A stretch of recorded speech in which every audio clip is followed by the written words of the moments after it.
Celebrating the Jabez miracle. Without Christ, not one step with him anywhere. David Livingston. Day 29. Could God be that good? Could God be that good? And the Lord said, I will cause all my goodness to pass in front of you, and I will proclaim my name, the Lord, in your presence. Exodus 33 and 19. How good I am. How good, I mean. How tender, kind, and giving do you think God really is? Over the last month, you've spent many days talking with his extraordinary goodness, but I want to help you see today that to continue to reach for a larger life God is bringing you, you must be continually open to being surprised, even shocked by his lavish generosity.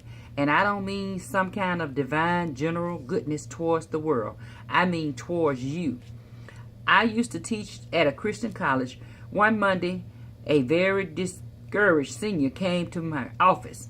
She was a straight-A student, a cheerleader, well-liked and serious about her walk with the Lord. But she confessed to being lonely and depressed. It took a while for us to get to the sore point, her social life. She hadn't had a date since the previous semester. Julie, do you pray? I asked. Being a good Bible college student, she was startled. Of course I pray. I'm required to pray. I pressed further. What do you pray about? She started running down her list: missionary friends, unsaved in her family, sick people. But do you ever pray for yourself? I asked. Sure, I pray that I'll be a stronger Christian and be more faithful about it. I interrupted Julie. Have you asked God for a date? Oh, Dr. Wilkerson, she said, rolling her eyes. God doesn't set up dates. But wait, I said, you've read the Old Testament. He sent wives, didn't he? He even provided a second husband for Ruth. Julie sat there stunned. A God who could be that good didn't seem realistic. Still, by the time she had left my office, we had made an agreement. We would both pray every day that God would bring her a date, and that he would do so by the Friday night.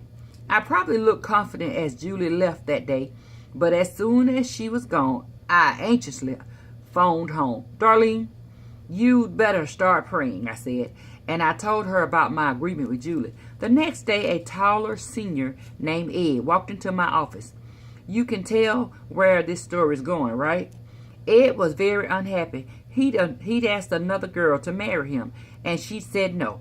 A definite, please don't ask me again, no. Ed knew that he'd never be happy again and was thinking of dropping out of school. I thought only briefly about what to say.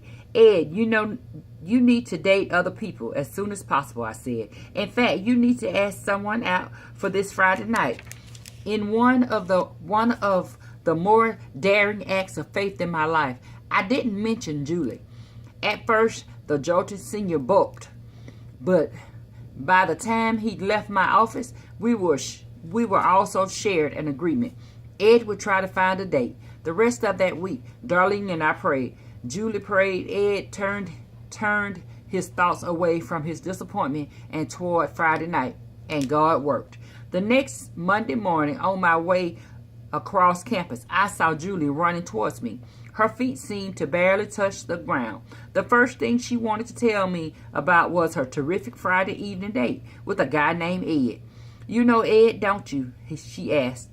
A little bit, I said, trying not to burst out laughing. When she was through talking excitedly about her weekend, I asked Julie, how do you feel about God?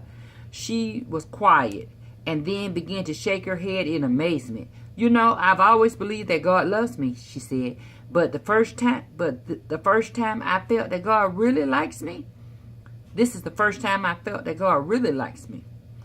Do you understand that God is that good? He likes you. He wants to answer your big, world-changing prayers, and he longs to meet your most intimate personal desires. A sudden realization of the amazing goodness of God is where the Jabez miracle begins in your life. A daily conviction that you've tasted. Only the beginning is how you keep that miracle growing for the rest of your life. My Jabez Journal. Have I experienced God's extravagant goodness recently? Have I been pleading for it? All right, quote. For you, Lord, are good and ready to forgive, and abundant in mercy to all those who call upon you. Psalms 86 and 5. The only limits to prayer are the promises of God and his ability to fulfill these promises. Open thy mouth wide, and I will fill it. E.M. Bounds. All right, my Jabez prayer. And Jabez called on the God of Israel, saying, Oh, that you would bless me indeed and enlarge my territory, that your hand would be with me, and that you would keep me from evil, that I may not cause pain. So God granted her what she requested.